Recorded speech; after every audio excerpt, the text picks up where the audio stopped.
Julian. Andito po kami ngayon para maghandog sa inyo ng Christmas songs para din ma-feel natin ang peace ang Christmas dito sa Qatar. And salamat po sa pagtanggap at sa pag-invite sa amin. So, before we start with our songs po, meron po tayong readings na may bilang para ibigay po ni Ma'am Jane. Atin pong pasimulan at pakinggan ang mabuting balita mula nga Lucas, Kabanata 1, talata 26 hanggang 38. Ipinadala ng Diyos ang anghel na si Gabriel kay Maria sa Nazaret at sinabi na siya'y maglilihi sa pamamagitan ng Espiritu Santo at magsisilang ng anak na tatawagin Jesus, ang anak ng kataas-taasan at magiging hari magkakailanman. Nagulat si Maria, ngunit ipinaliwanag ng anghel na walang imposible sa Diyos. Buong pagpapakumbaba, sumagot si Maria na handa siyang sundin ang kalooban ng Diyos. Ang salita ng Diyos. Salamat sa Diyos.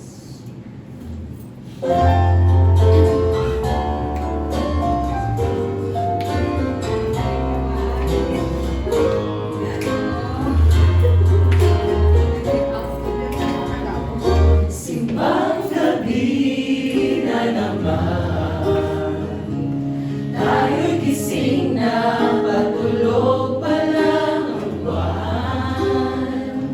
Simoy ng hangin na handa-handa, umahaplos sa mukha ng bawat tao. Umabagsak-bagsak pa ang mata, dahan-dahang kumislap ang mga ilaw ng tumatandang simbahan. Saan magkasama tayong nagdasal at nakinig sa misa de Gallo. Pagdating ng Ama namin, ang oras huminto ng magkahawa.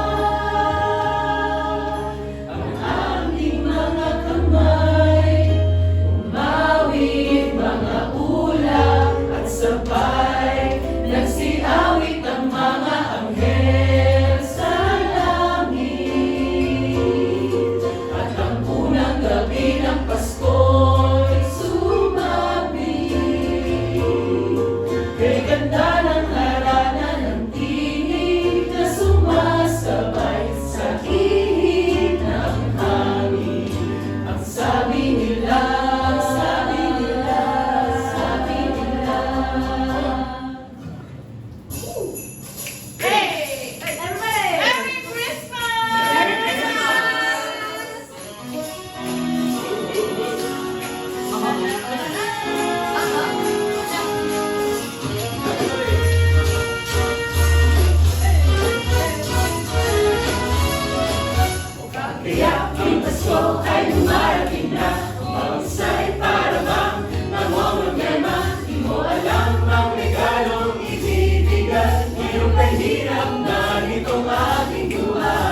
ay